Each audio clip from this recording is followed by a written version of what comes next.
할렐루야. 우리가 지난 여러 번의 강의를 통해서 이 속사람에 대해서 좀 살펴보았죠. 성경에서 말씀하는 속사람이 무엇인가에 관해 살펴보았습니다. 한마디로 요약하자면 속사람은 구원의 은혜와 함께 그리스도의 생명을 담은 씨앗과 같은 형태로 우리 영 안에 심겨진다는 것을 배웠습니다. 마치 우리 몸을 가지고 있는 우리 육체가, 우리 사람이 첫 시작이 바로 수정란이 어머니 자궁 속에 착상하는 것으로부터 시작하는 것처럼 속사람도 그 첫 시작은 바로 우리가 예수님을 믿을 때 구원의 은혜가 생명의 씨앗처럼 우리 안에 들어와서 우리 영 안에 심겨지는 것, 이것이 바로 속사람의 시작이라고 배웠습니다. 자, 그러므로 불신자에게는 속사람이 없지요. 왜냐하면 예수 그리스도의 생명의 은혜가 아직 들어오지 않았기 때문에 그렇습니다. 자, 그리고 믿는 자들의 속사람은 이제 어머니 뱃속에서 아기가 자라나듯이 계속해서 성장해야 한다는 것을 배웠습니다. 이게 뭐 또 다른 말로 하면 성화, 이렇게 표현할 수 있겠죠. 그리고 이 성화가 되는 이 자라나는 속사람은 다름 아니라 우리 안에 계신 그리스도의 형상임을 알게 되었습니다. 왜냐하면 그리스도의 은혜의 그 생명의 씨앗이 우리 안에 들어와서 자라나는 것이기 때문에 결국 자라나면 그리스도의 형상이 자랄 수밖에 없죠. 그렇잖아요? 예. 어떤 그 수정란이냐에 따라서 그 수정란이 세포 분열해서 자라나면 뚜렷한 형태를 띠게 되죠. 예. 그래서 그리스도의 생명의 씨앗이 왔기 때문에 자라나면 당연히 그리스도의 형상이 이루어지는 것입니다. 그러므로 속사람이 장성했다 하는 말은 우리 안에 그리스도의 형상이 충만하게 이루어졌다, 이런 의미와 동일하다고 배웠습니다. 이와 더불어서 구원받은 사람의 영, 혼, 몸 안에서 행하시는 그리스도의 구속의 역사에 관해서도 살펴보았습니다. 그러니까 이걸 속사람하고 연결해 보면 속사람이 어릴 때는 영 안에서 행하시는 그리스도의 구속의 역사만 뚜렷하고 나머지 영역에서는 그 구속의 역사가 좀 희미한 것이죠. 아직까지 성장했지 않기 때문에. 그러다가 성장하게 되면 구속의 역사가 어디로 확장이 됩니까? 혼으로 확장되고요. 그리고 더욱 성장하게 되면 결국 그 구속의 역사가 우리의 몸에까지, 우리 각 지체에까지 확장이 된다는 것을 배웠습니다. 그래서 영에서 이제 하시는 구속의 역사는 칭이라고 배웠죠. 그리고 혼에서 행하시는 구속의 역사는 성화, 그리고 이제 우리 몸 지체에서 행하시는 구속의 역사는 정결화라고 배웠습니다. 그리고 이것들이 다 완성될 때, 예수 그리스도께서 재림하실 때 우리가 온전함을 얻는 그것은 바로 영화. 이 모두가 그리스도의 구속의 역사라는 것을 우리가 살펴보았습니다.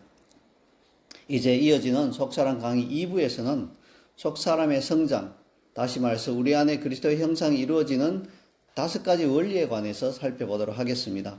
그래서 이 중요한 5가지 원리들이 있는데요. 이 원리들을 잘 알고 실천하면 반드시 속사람이 성장하게 되어 있습니다. 그런데 이걸 전혀 모르고 무시하면 뭐 전혀 성장하지 않는다, 그건 아니에요. 뭐 여러 가지 우리는 자기도 모르게 이 원리에 입각한 일들을 하고 있어요. 말씀을 읽는다든지, 뭐 큐티를 한다든지, 예배에 참석한다든지, 이 모든 것들이 다 이 원리에 어느 정도는 입각한 거예요. 그러므로 전혀 성장하지 않습니다, 이게 아니라 몰라도 어느 정도는 성장하는데 굉장히 더디고 지체된다는 것입니다. 정확하게 알고 정확하게 하면 아주 잘 성장한다는 것이죠. 뭐 이것은 우리 육신의 성장과도 같잖아요.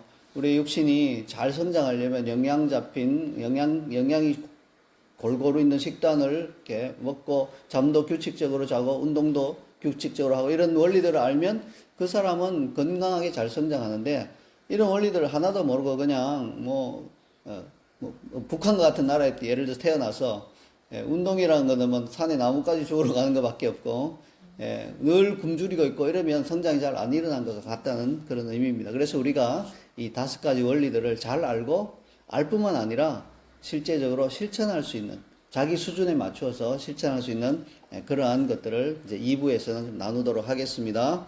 오늘은 서론격인 강의이므로 5가지 원리들의 제목, 각각이 무엇인지 제목과 그에 따르는 간략한 개요만 언급해드리고, 더 상세한 것들은 이어지는 강의를 통해서 풀도록 하겠습니다. 자, 이 5가지 원리들은 차례대로 다음과 같습니다. 첫째, 구원의 확신입니다. 자, 오늘날 우리는 구원의 확신을 하나님의 말씀에 그 근거를 두지요. 이건 합당하여 아주 좋은 방법입니다. 예를 들어서 어떤 말씀을 붙들고 우리가 구원의 확신을 얻을 수 있을까요? 뭐 요한복음 1장 12절 같은 말씀, 영접하는 자, 곧 그 이름을 믿는 자들에게는 하나님의 자녀가 되는 권세를 주셨으니, 아주 좋은 말씀이죠. 이걸 붙들고 아멘, 하나님 제가 영접했습니다. 그러면 나는 하나님의 자녀입니다. 구원받은 하나님의 자녀입니다. 이렇게 주장할 수 있죠. 이건 아주 합당하고 아주 좋은 방법입니다. 근데 실제적인 삶에 있어서 우리가 구원의 확신을 하나님 말씀에만 딱 둔다면 우리 혼의 연약함으로 인해서 죄를 지을 때 어떤 일이 납니까? 마귀가 막 공격하죠. 너는 지금 이런 죄를 짓는 거 보니까 너 구원받지 못한 것이야. 이러면서 막 공격을, 이게 거짓이에요, 사실은. 구원받은 자도 죄를 지을 수 있어요. 근데 죄를 지을 당시에는 마치 내가 구원을 못 받았기 때문에 이런 죄를 짓지 않은 나는 양심의 어떤 가책, 잘못된 가책이죠, 그것도. 그거를 편성해서 또 마귀가 봐봐, 구원 못 받은 거야. 거기다가 남편까지 가세해서 그거 봐, 너 구원받은 거 아니야. 이제 뭐 가족까지 이제 가세해서 이제 막 그렇게 공격을 해대면 이 말씀으로 구원의 확신을 얻었다 하더라도 이게 흔들리게 돼요. 진짜 내가 구원받은 거 맞나? 구원받은 자가 내가 왜 이런 죄를 또 계속 짓지? 막 이런 생각이 들어오게 돼 있다는 거예요. 이게 서서히 사실은 떨어져 나가는 것인데 금방 없어진 죄도 있어요. 예를 들면 뭐 이게 죄인지는 정확하게 내가 말하기 어렵지만 뭐 예를 들어 뭐 술 담배를 하시는 분들 예수 믿자마자 은혜 받고 막 금방 끊을 수도 있잖아요. 근데 이제 오래된 습관적인 그런 죄들은 이게 빨리 안 끊어지는 게 있단 말이에요. 야, 이런 것들은 서서히 끊어지는데 요걸 이제 틈타서 마귀가 공격하는 거예요. 실족시키려고. 그러면 성장이 안 일어날 테니까. 구원받은 걸 취소할 수는 없어요. 그러나 그 자리에 딱 주저앉혀서 성장이 안 일어나면 쾌재를 부르니까 계속 공격하는 거예요. 구원의 확신을 흔듭니다. 그래서 우리를 인도하는 영적 지도자에게 이러한 고민을 가져가면 그분들은 뭐라고 말합니까? 보통 형제님, 자매님, 말씀을 굳게 붙들지 않으므로 마귀가 틈타는 것입니다. 말씀을 온전히 믿어야 합니다. 그래서 막 그걸 이제 막 12번도 더 암송을 따죠. 영접한 자, 그 이름을 믿는 자, 이렇게. 이게 나쁘다는 말이 아니라 말씀을 붙드는 건 맞는 거예요. 근데 요거만 딱 붙들고 있으면 계속 영접하면 영접한 자 하고 막 그래 나는 구원받은 자녀야 이렇게 선포하고 해도 또 죄를 지으면 또 이게 이제 흔들리는 거예요. 이게 아무리 말씀 붙들려 해도 잘 안 붙들어지네 막 이런 생각이 들면서 정죄감과 함께 뭔가 이게 부족함을 느낍니다. 그래서 이 구원의 확신이 흔들릴 수 있다는 거예요. 그러면 우리는 초대교회 신자들이 가졌던 것 같은 그런 방식으로 구원의 확신을 가져야 합니다. 그 구체적인 방법은 이제 다음 시간에 이어지는 강의에서 알려드릴 테니까요. 일단은 그런 퀘스천만 가지고 이런 해결책이 있구나 이것만 가지고 넘어가시면 되겠습니다. 앞서 언급드린 것처럼 구원받지 못한 사람에게는 속사람이 없기 때문에 불신자들에게 있어서 속사람의 성장 이런 건 애초부터 일어날 수 없는 일입니다. 하지만 구원받은 사람이라 하더라도 구원의 확신이 없다면 이 경우에는 역시 속사람의 성장이 매우 더딜 수밖에 없습니다. 왜 그럴까요? 제가 예를 들어 설명해 드릴게요. 어떤 사람에게 멋진 집을 짓고자 하는 꿈이 있다고 생각합시다. 여러분 모두 다 그런 꿈이 있죠. 우리는 뭐 내가 원하는 스타일로 집을 짓는 이런 꿈은 감히 못 꾸고 누가 그냥 지어놓은 집을 하나 살 수만 있으면 좋겠다 하는 그런 정도의 그건 소박한 게 아니죠. 호주에서는 이런 꿈을 꾸고 있는데, 아주 내가 꿈에 그리는 멋진 집을 짓고 싶은 그런 열망이 있는 사람이 있다고 합시다. 근데 자기 소유의 땅이 없다면 그 꿈은 결코 이루어질 수 없습니다. 어디다 지어요? 남의 땅에 집을 지을 수는 없잖아요. 다 지어놔도 뺏길 수가 있어요. 그래서 자기 땅을 그렇게 소유로 확보하는 것이 그 꿈을 이루기 위한 가장 필수적이고 기본적인 일입니다. 그래서 어떻게 자기 소유의 땅을 확보했습니다. 그럼 문제가 다 해결됐나요? 그런 건 아니에요. 왜 그렇습니까?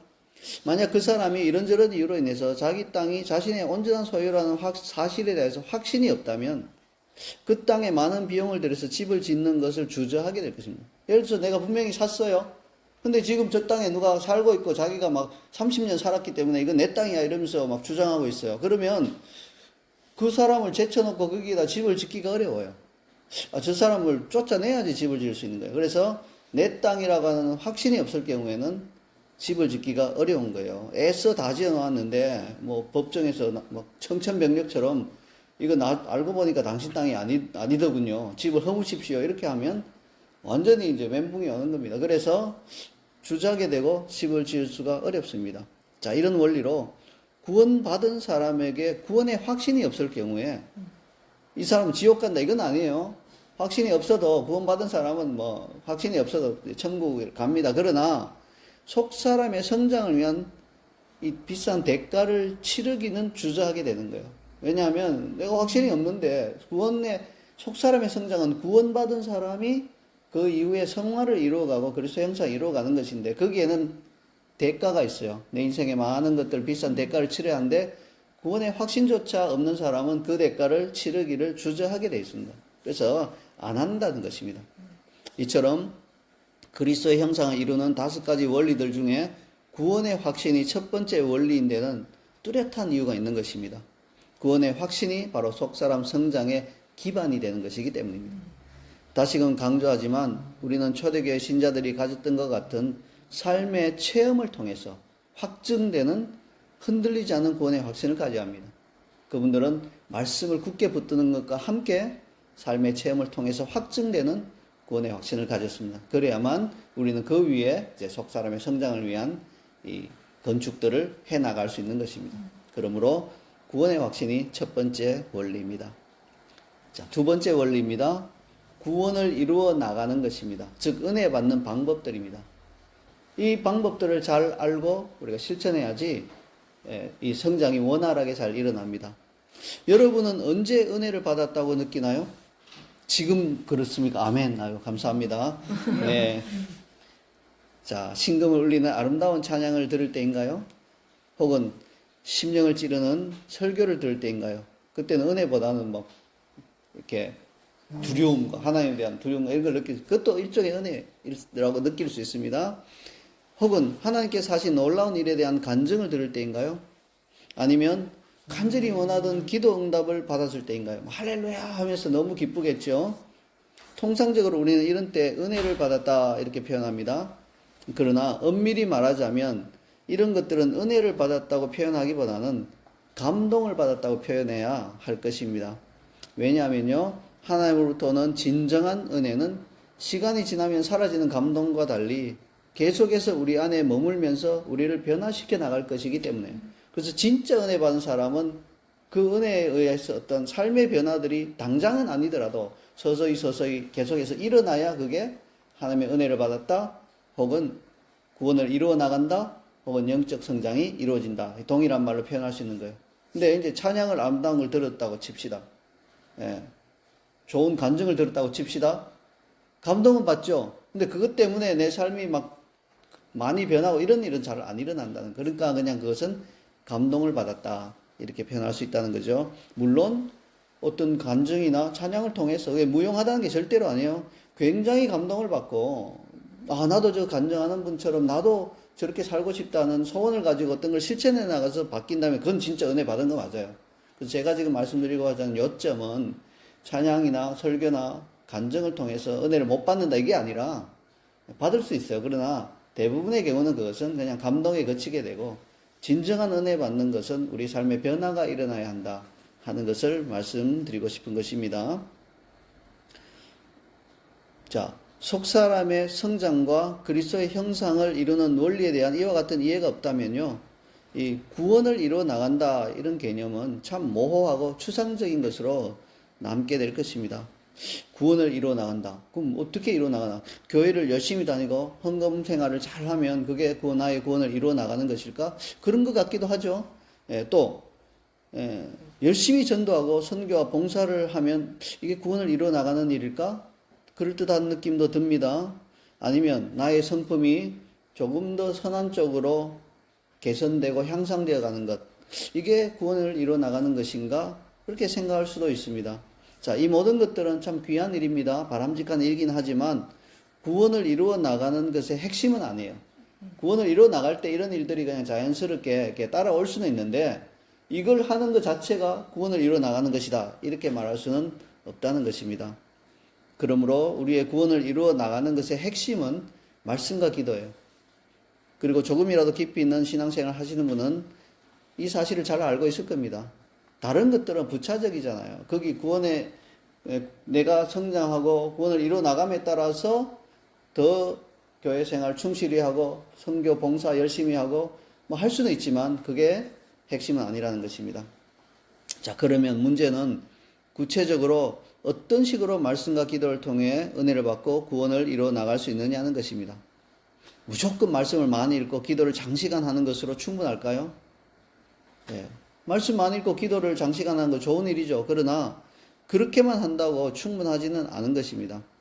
그게 아니라 특정한 방법들이 있다는 것입니다. 하나님이 초대교회 통해서 또 영적 아버지들 통해서 우리에게 교회에게 전해준 특정한 방법들이 있다는 것입니다. 그래서 은혜 받는 말씀과 기도를 통해서 은혜 받는 다양한 통로들이 있다는 것입니다. 그리고 이러한 통로들에는 말씀과 기도 외에도 부차적으로 은둔, 금식, 철야 등등 다양한 은혜 받는 통로들이 있습니다. 그래서 우리가 이것들을 잘 받아서 실천하면 우리의 속사람이 성장하고 진정한 은혜를 받는 역사가 우리 가운데 일어나는 것입니다. 네. 이런 방법들에 대해서도 앞으로 구체적으로 살펴보게 될 것입니다. 자, 세 번째, 구원의 절기와 하나님의 달력입니다. 절기라는 말을 듣는 순간 우리는 뭘 잘 떠오르게 되나요? 구약시대 이스라엘 백성들이 지킨 유월절이나 칠칠절이나 초막절, 그런 절기들을 머리에 떠올리게 될 것입니다. 그렇지만 초대교회에서 실천한 구원의 절기는 비록 유대절기에 그 뿌리를 두고 있지만 이걸 예수 그리스도의 구원의 행적을 따라가는 영적 여정으로 승화시켜서 이렇게 지킨 그런 절기입니다. 따라서 초대교회 구원의 절기에서는 유월절 이런 말 안 나옵니다. 칠칠절, 초막절 이런 말이 언급되고 있지 않습니다. 다시금 강조하지만 어떤 분들은 구원의 절기라는 말을 듣고는요, 구약의 유대력을 따른 그런 절기를 말하는 것으로 지레짐작하시는 분이 있는데요. 전적으로 오해입니다. 그런 초막절, 유월절 이런 말은 나오지 않다는 거예요. 또한 초대교회 구원의 절기는 오늘날 현대교회가 따르는 모든 절기와 또 동일하지도 않습니다. 사순절이나 부활절 혹은 성탄절 등의 주요한 절기는 동일하게 지키지만 예컨대 맥추절이나 추수감사절 이런 것들은 후대에 생겨난 것이죠. 그래서 오늘날에는 지키지 않습니다. 그 초대교회 절기에서는 이런 것들이 없습니다. 그리고 사순절이나 부활절 혹은 성탄절 역시 오늘날 교회들이 흔히 지키는 방식인 그 기념하는 의미보다는 그 특정한 절기라는 구원의 우물에서 흘러나오는 실제적인 은혜를 받기 위하여 하나님의 달력에 삶의 초점을 맞추어 따라가는 것을 의미합니다. 그러니까 상당히 다릅니다. 오늘날 교회들은 부활절 되면 딱 그 부활절에만 그냥 한번 예수님의 부활을 이렇게 기념하고 지나가는 그런 개념이지만 초대교회의 절기는 나중에 배우겠지만 부활절을 위해 미리 준비하고 그 부활절로부터 오는 은혜를 받기 위한 준비를 갖추고 그 부활 축일이 되면 거기서 함께 그 구원의 우물에서 흘러나오는 은혜를 함께 받고 변화되고 이어지는 이러한 일들을 매년 반복하게 되는 것입니다. 초대교회에서 실천한 구원의 절기를 조금 더 상세히 살펴보자면 한 해의 구원의 절기는 유대력으로서 새해가 시작되는 8월 말 혹은 9월 초에 하나님 나라로부터 시작하여서 성육신 절기 그리고 사순절과 십자가 절기를 지나서 성령의 절기를 거쳐 종말론적 시기에 이르기까지 하나의 순환하는 사이클을 형성합니다. 그리고 이런 절기는 매년 반복되지만 의미 없는 무한 반복이 아닙니다. 해마다 개인과 공동체에 새롭게 부어주시는 은혜 위에 은혜가 있습니다. 이처럼 공동체적으로 구원의 절기를 따라 살아가는 것은 우리 안에 그리스도의 형상을 이루기 위한 매우 유용한 방법입니다. 구원의 절기 상세한 부분 역시 이어지는 강의에서 구체적으로 다룰 것입니다. 자, 이제 네 번째, 혼의 성과 하나님의 성이라는 개념이 있습니다. 앞서 속사람의 원리에 대한 가르침에서 우리는 영과 혼을 가르는 장벽이 있다고 말씀드렸습니다. 여러분 기억나시죠? 여리고 성벽과 같은 장벽이 있다고 말씀드렸습니다. 영의 입장에서 본 그 장벽 너머는 우리 혼의 영역입니다. 그곳은 마치 여리고 성처럼 하나의 도성과 같습니다. 즉 비록 영은 구원받았으나 혼의 각 영역은 타락한 나의 옛 본성이 여전히 왕노릇하고 있는 죄악의 도성입니다. 내 안에 그리스도의 형상이 이루어진다는 말은 이 혼의 성이 하나님의 성으로 바뀌는 것을 의미합니다. 그러면 우리는 혼의 성을 하나님의 성으로 바뀌는, 그를 바꿀 수 있는 효과적인 방법을 전수받아 이걸 실천해야 합니다. 자, 어떻게 하면 이 나의 그 죄악된 혼의 성이 하나님의 거룩한 도성으로 바뀔 수 있을까요? 뭐 여러 가지 방법들이 있겠지만 이 속사람 가르침에서 이 일을 위해서 주도적으로 우리가 포커스를 해서 하는 것은 예수님의 보혈 선포입니다. 예수님의 그 보혈이 우리에게 해주신 12가지 작용을 믿음으로 선포한 다음에 예수 그리스도의 보혈이 우리 속사람의 각 지체에 행하시는 일들을 선포함으로써 각각의 지체가 하나님께서 원래 의도하신 기능을 회복할 수 있도록 돕는 것입니다. 이때 각 지체들은 우리 육신의 지체라기보다는 우리 속사람의 지체인 것이죠. 보혈 선포에 관해서도 이어지는 강의를 통해서 자세히 배우도록 하겠습니다. 그래서 여러분 이걸 아셔야 돼요. 왜 예수님의 보혈 선포라고 하는 것은 하나의 별도의 주제 같잖아요. 물론 별도의 주제 맞습니다. 예수님의 보혈 선포라고 하는 강의도 별도로 얼마든지 할 수 있습니다. 근데 왜 이 속사람의 가르침 안에 예수님의 보혈 선포가 한 섹션을 차지하고 있냐면 이게 5가지 원리 중에 4번째 원리, 혼의 성이 하나님의 성으로 바뀌어야 하는 그 원리에 있어서 가장 중요한 핵심이기 때문에 여기 안에 들어와 있다는 것을 기억하시면 이 혼의 성이 하나님의 성으로 바뀌어야 한다 하는 것을 아실 수 있을 겁니다. 5번째는요. 영적 아비됨과 성화를 위한 성령의 부으심이 있습니다. 우리 안에 그리스도의 형상이 이루어진다는 말은 우리의 속사람이 장성해진다는 뜻이고 이것은 곧 영적 아비됨으로 연결되어야 합니다. 지금은 좀 그래요. 비혼주의가 거의 많은 대세가 되어 있잖아요. 그러니까 지금 개념으로는 좀 아닌데 피부로 잘 와닿지는 않지만 우리 바로 위의 세대만 해도요. 사람이 자라나서 어느 정도 나이가 되고 성인이 되면 결혼하여 자녀를 가지고 아버지나 어머니가 되는 것은 너무나 당연한 일로 여겼습니다.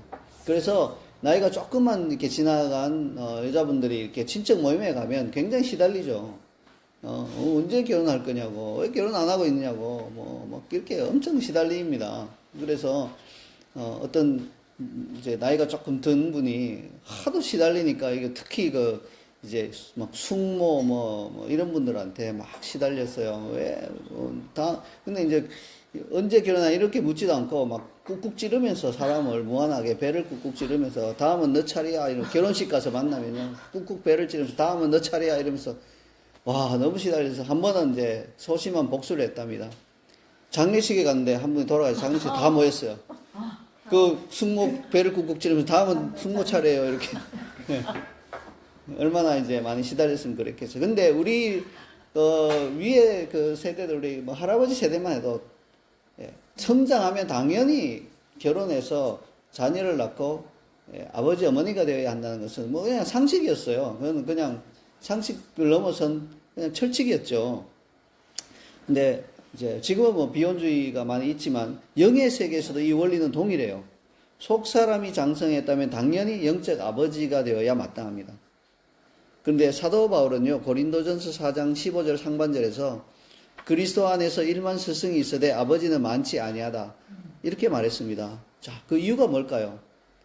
영적 아비됨을 위한 필수 조건은 속 사람의 장성함입니다. 그러므로 그 단계까지 이른 사람은 많지 않다는 것이에요.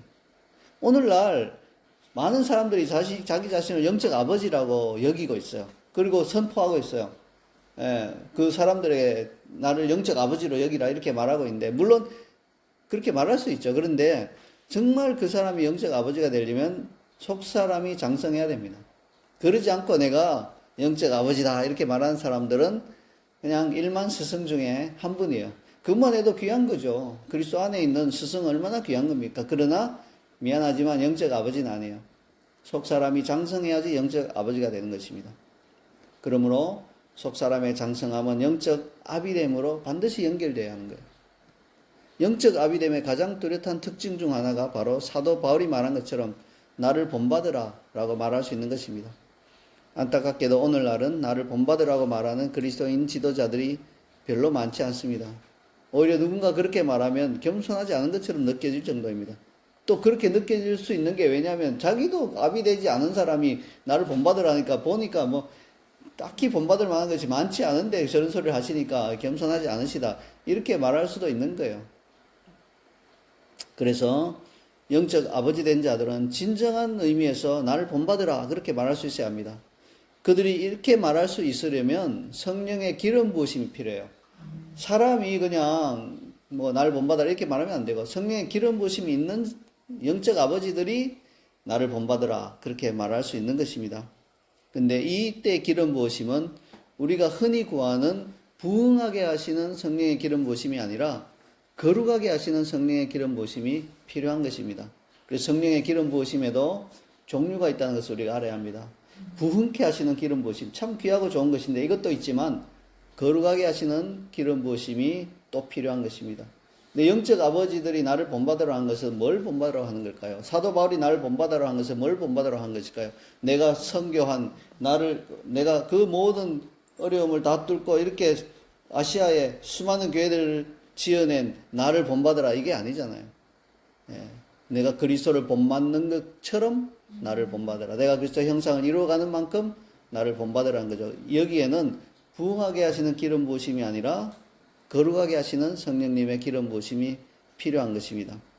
그래서 우리는 속 사람이 장성한 그 원리 가운데 다섯 번째가 바로 거룩하게 하시는 기름 부으심을 통해서 영적 아비됨이 우리에게 일어나야 하는 것입니다. 이상의 우리 다섯 가지 원리들을 간략하게 살펴봤습니다. 자, 여기서 주의할 점은 이 원리들이 모두 필요하다는 거예요. 나는 뭐 영적 아비되면 자신이 없으니까요. 그거는 제쳐놓고, 뭐 그냥 혼의 성이 이제 나의 하나님의 도성으로 되는 것만 아주 관심을 가지겠습니다면 이게 하나가 쏙 빠졌기 때문에 진행이 늦어지는 거예요. 혼의 성과 뭐 하나님의 성 복잡해요. 뭐 나는 그런 거는 모르겠어요. 나는 그냥 말씀과 기도만 열심히 할래요. 이렇게 해도 이게 문제가 된 거예요. 이 원리들을 우리가 아주 애기 어린 아이 그리스도인들일 때는 이런 거 몰라도 돼요. 그냥 뭐 몰라도 그냥 젖을 먹고 자라는 데는 문제가 없어. 그러나 장성한 분량에 이르러서 정말 구원을 이루어 나가서 그리스도의 형상을 이루기 위해서는 이런 원리들을 알아야 한다는 것입니다. 이걸 전혀 모르고 진행해 나가면 어느 선에 가다가는 턱 막히게 된 거예요. 우리 예술하는 분들, 이런 분들 그런 벽을 느낄 때가 있잖아요. 예, 열심히 노력하고 정말 죽으라고 하는데 탁 벽이 느껴질 때가 있어요. 이럴 때 어떻게 해야 됩니까? 더 위대한 스승을 찾아가서 돌파를 얻어야 되죠. 돌파를 얻어야 됩니다. 그래서 자기 벽을 뛰어넘고 넘어가야 되는 거죠. 이 다섯 가지 원리들을 우리에게 주셨잖아요, 이미. 예, 아테프 박사님 통해서 우리에게 왔잖아요. 우리가 모르면 모를까. 오고 이제 알고 있는데 왜 안 하겠습니까? 예, 해야 되겠죠. 예. 그리스도인으로서 우리는요, 회개, 기도, 하나님의 말씀, 금식, 성김 등등 은혜 받는 방법을 잘 알고 있습니다. 영적으로 성장하는 과정에서 이 방법들은 유용하고 매우 중요합니다. 자, 근데 어느 한 가지 원리에만 초점을 두는 것은 좋지 않습니다. 그것은 기형적인 성장을 가져옵니다.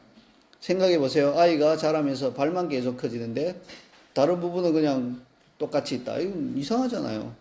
예, 눈만 커진다든지 결코 바람직한 모습이 아닌 거예요. 제가 어렸을 때 참 재밌게 읽었던 만화가 있는데요. 어떤 소년 무슨 뭐 어디에서 연재된 만화인데 제목이 주먹대장이에요. 여러분 혹시 아시는 분은 저보다 연배가 많은 분인데 그 아이는요, 아이인데 주먹은 천하장사 주먹이에요. 주먹만 그렇게 큰 거예요.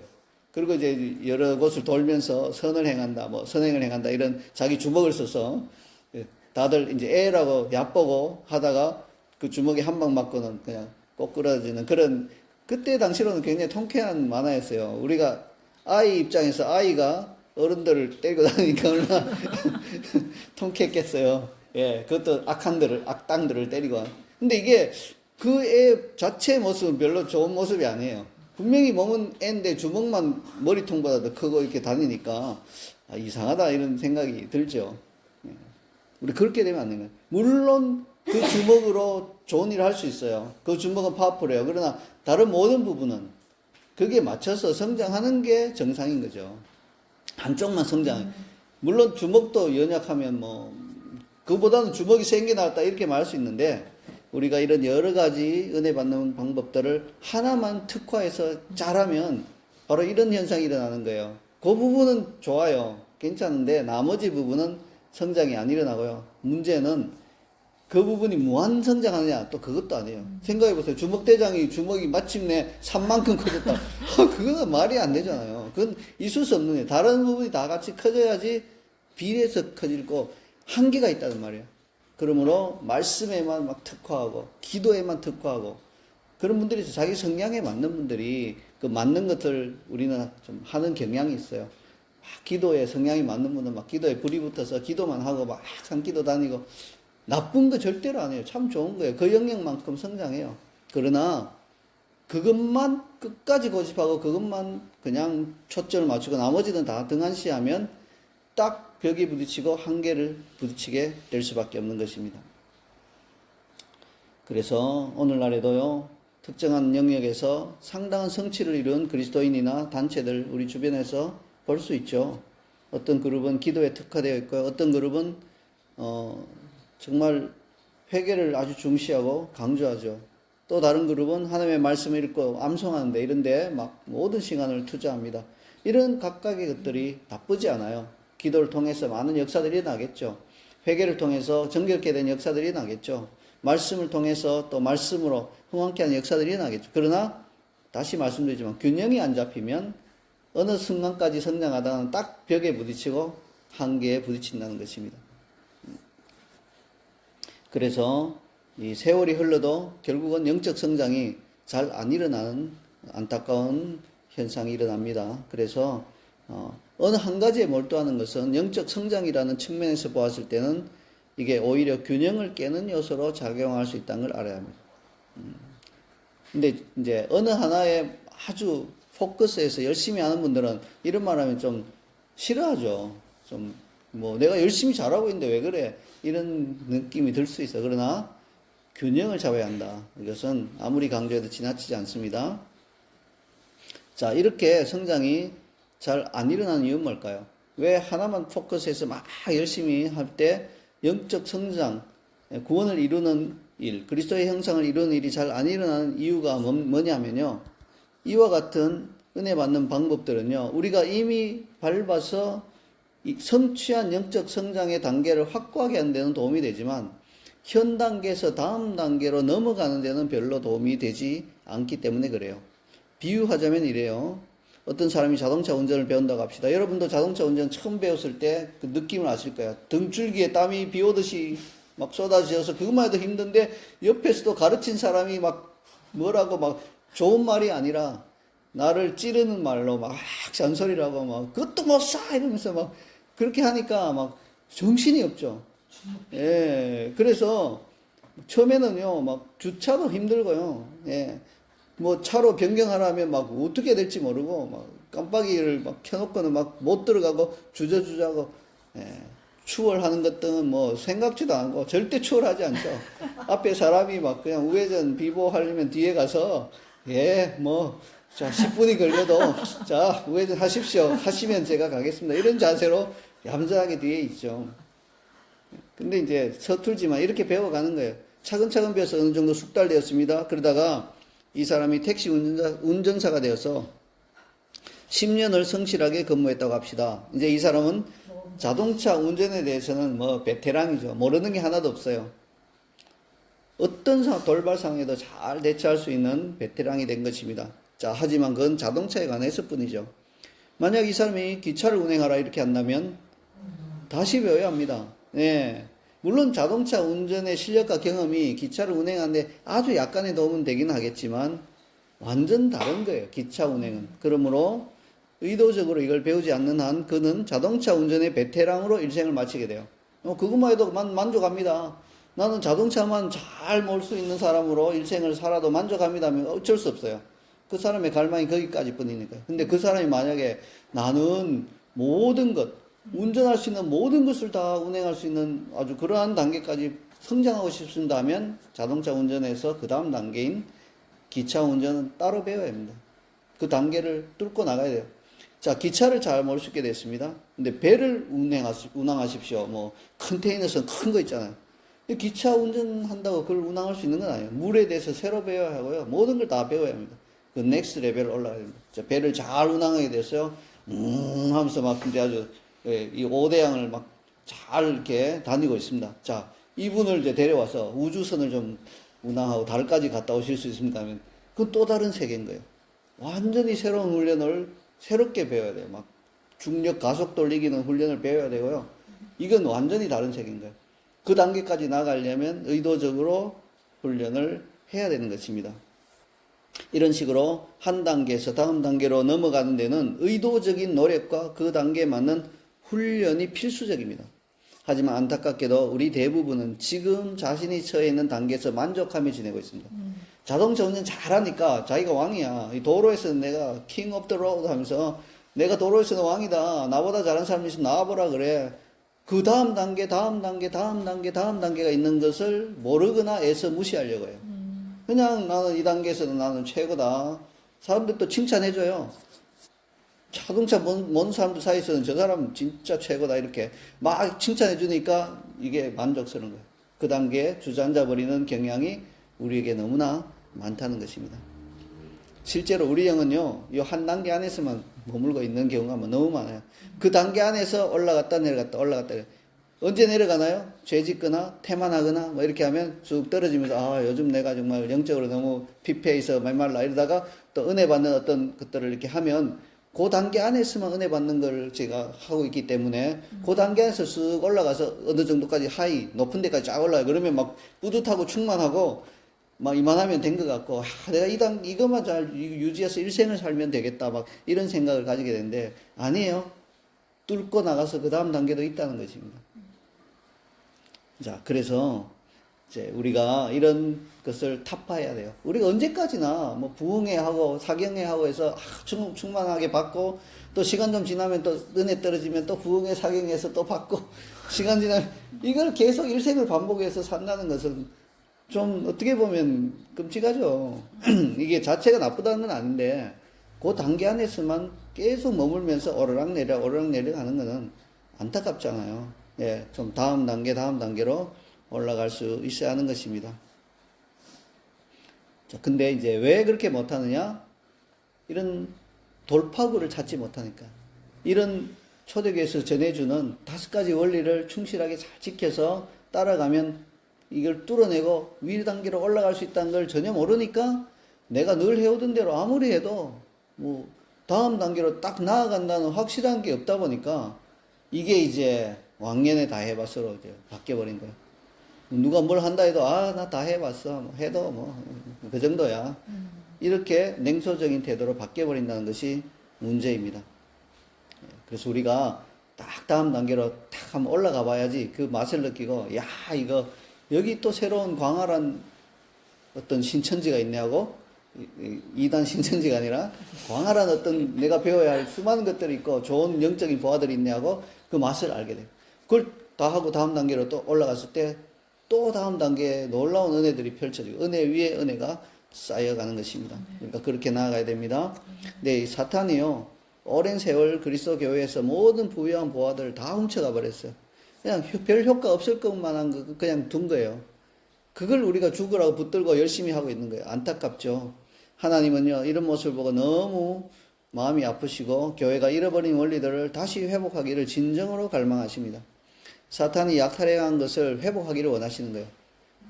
영적으로 약탈당한 것을 해결하지 않는 한 아무리 설명을 들어도 우리는 이 원리들을 올바르고 완전하게 이해하지 못하는 것입니다.